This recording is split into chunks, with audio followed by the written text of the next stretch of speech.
Students, Sanskrit व्याकरण में आज का हमारा प्रकरण है वचन प्रयोगः।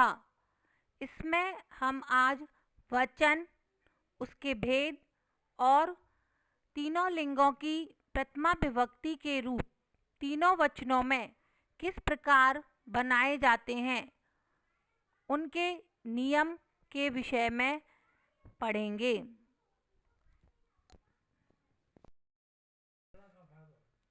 वचन वचन किसे कहते हैं? संज्ञा के जिस रूप से किसी व्यक्ति या वस्तु के एक या एक से अधिक होने का बोध हो उसे वचन कहते हैं। अर्थात जिन शब्दों से हमें किसी व्यक्ति या वस्तु की संख्या का पता चलता है वह वचन कहलाता है।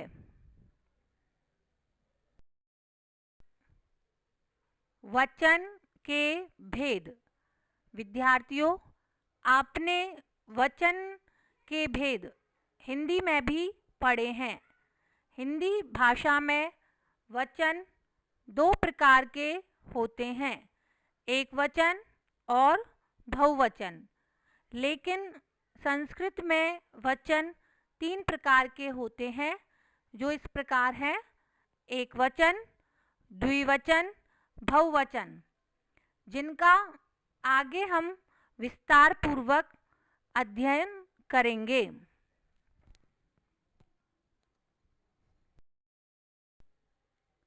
वचन का पहला भेद है एक वचन।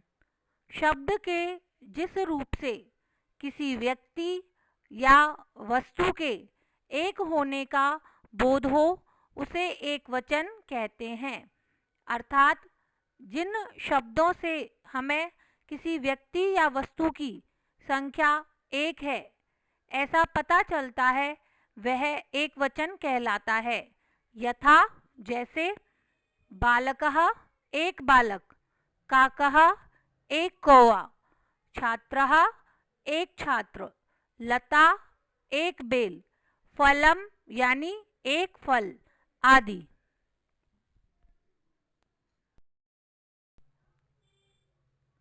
द्विवचन शब्द के जिस रूप से किसी व्यक्ति या वस्तु के दो होने का बोध हो उसे द्विवचन कहते हैं।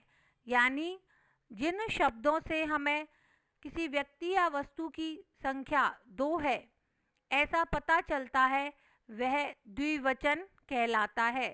यथा जैसे बालकौ दो बालक, काकौ दो कौए, छात्रौ दो छात्र, लते दो बेल, फले दो फल आदि।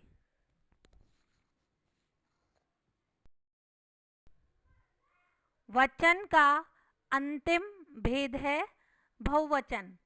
शब्द के जिस रूप से किसी व्यक्ति या वस्तु के दो से अधिक या अनेक होने का बोध हो उसे बहुवचन कहते हैं। यानी जिन शब्दों से हमें किसी व्यक्ति या वस्तु की संख्या दो से ज़्यादा है यानी अनेक है ऐसा पता चलता है वह बहुवचन कहलाता है। यथा जैसे बालकः अनेक बालक, काकः अनेक कौए, छात्रः अनेक छात्र, लतः अनेक बेल, फलानी अनेक फल आदि। यहाँ से हम तीनों लिंगों की प्रथमा विभक्ति के रूप तीनों वचनों में किस प्रकार बनाए जाते हैं उनके नियम के विषय में जानेंगे। सबसे पहले अकारांत पुल्लिंग शब्द। अकारांत पुल्लिंग शब्दों के रूप प्रथमा विभक्ति में तीनों वचनों में क्रमशः निम्न प्रकार चलते हैं। एक वचन में शब्द प्लस विसर्ग, द्विवचन में शब्द प्लस औ की मात्रा, बहुवचन में शब्द प्लस आ की मात्रा के साथ विसर्ग।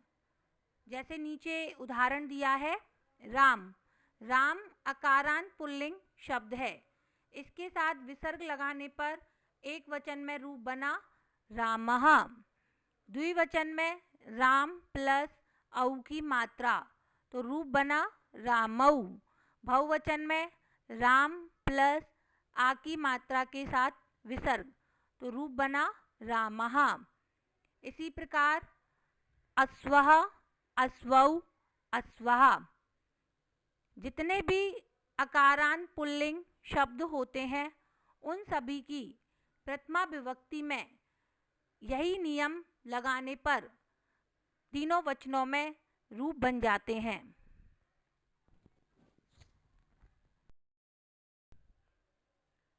आकारांत स्त्रीलिंग शब्द। आकारांत स्त्रीलिंग शब्दों के रूप प्रथमा विभक्ति में तीनों वचनों में क्रमशः निम्न प्रकार चलते हैं। यानी जितने भी आकारांत स्त्रीलिंग शब्द होते हैं उनकी प्रथमा विभक्ति के रूप तीनों वचनों में नीचे दिए गए नियमानुसार बनते हैं। एक वचन में शब्द प्लस डैश, यानी शब्द जो शब्द है वह वैसा ही लिखा जाएगा, उसके साथ कुछ भी नहीं लगाना है। द्विवचन में शब्द प्लस एक की मात्रा। बहुवचन में शब्द प्लस विसर्ग। जैसे नीचे उदाहरण दिया है, लता प्लस डैश, यानी यहाँ लता के साथ हम कुछ नहीं लगाएंगे, उसको वैसा ही लिख देंगे तो एक वचन का रूप बनेगा लता। द्विवचन में लता प्लस एक की मात्रा, यहाँ लता शब्द में से आ की मात्रा हटाकर एक ही मात्रा लगाने पर रूप बनता है लते। बहुवचन में लता प्लस विसर्ग लगाने पर रूप बना लतः। इसी प्रकार बालिका, बालिके, बालिकः।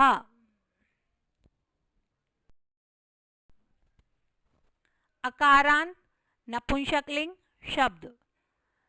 जितने भी अकारांत नपुंसकलिंग शब्द होते हैं उनकी प्रथमा विभक्ति में तीनों वचनों में रूप दिए गए नियम के अनुसार बनते हैं। एक वचन में शब्द प्लस माँ, द्विवचन में शब्द प्लस एक की मात्रा, शब्द प्लस आ और नी यानी आनी। जैसे नीचे एक उदाहरण दिया है, फल प्लस माँ तो एक वचन में रूप बनेगा फलम। द्विवचन में फल प्लस एक की मात्रा लगाने पर रूप बनता है फले। बहुवचन में फल प्लस आ की मात्रा और नी लगाने पर रूप बनता है फलानी। इसी प्रकार कमलम, कमले, कमलानी। आप भी अकारांत पुल्लिंग, नपुंसकलिंग और आकारांत स्त्रीलिंग शब्दों को लेकर उनकी प्रथमा विभक्ति के रूप तीनों वचनों में इन दिए गए नियमों के अनुसार बनाने का अभ्यास कर सकते हैं।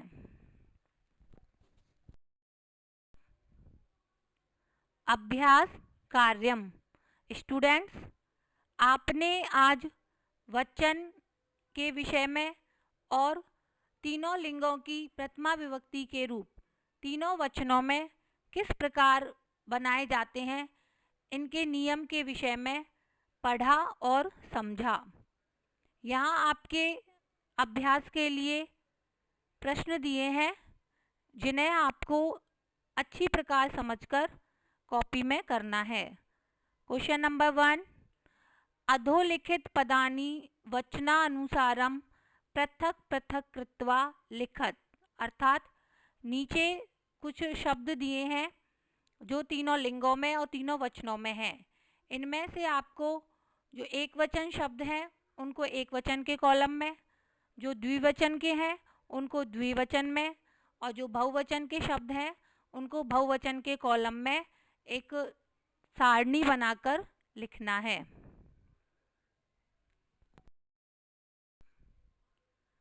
क्वेश्चन 2, चित्राणि दृष्ट्वा तेषां रूपाणि लिखत। नीचे दिए गए चित्रों को देखकर उनके तीनों वचनों में रूप लिखने हैं।